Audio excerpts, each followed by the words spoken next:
we just defined the space Lxy, the space of all linear continuous functions from x to y. If y is R, the real line, it's called the dual space. So the dual space is Lxr, and it's also denoted with x star. X star is always a Banach space because R is a Banach space, and as we've mentioned, Lxy is a Banach space provided y is a Banach space. So x star is always a Banach space no matter what happens with x. Let me start with a vector space, a normed vector space x, and let me consider the dual space x star.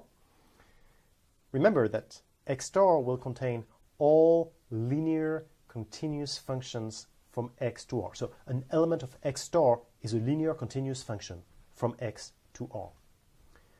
The weak topology on x is the final topology with respect to x star. It means I will choose the topology with the fewest possible open sets that will make the functions of x star continuous. And we know that in the what we will call very soon the strong topology, the topology that derives from the norm, obviously these linear continuous functions are continuous. But what I'm saying is, rather than choosing this topology that comes from the norm, maybe I can actually throw out a couple of open sets. Just remove some of the open sets. I remove the open set as long as my linear continuous functions remain continuous in this weaker topology.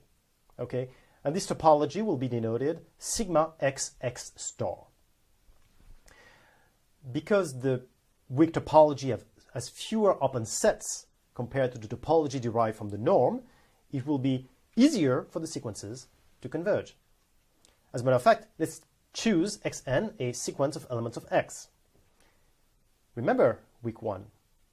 We said that these statements are equivalent. For all linear continuous functions, well actually for all f in x star linear continuous functions, f of xn converges to f of x. And xn converges to x in sigma x x star. So what we're saying actually is that in this weak topology, we can verify, we can characterize it by saying that we can look at it by saying that okay, it's going to be the topology that will make sure that our f of xn converge to f of x, for f being linear continuous function. So it's quite interesting to look at it this way as well. And the convergence in the weak topology is called the weak convergence. And we note it with an arrow, but the arrow, you see that half of the end of the arrow appears here, the other half is not there. That's normal. That's notation for the weak convergence.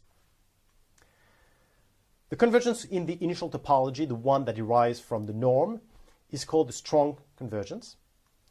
And because there are fewer open sets in the weak topology, if we have a sequence that converges strongly, meaning that converges in the norm of xn minus the limit goes to 0. So if we have a strong convergence, then we will have a weak convergence as well. The other way around is not true, but this way is true. Strong convergence implies weak convergence.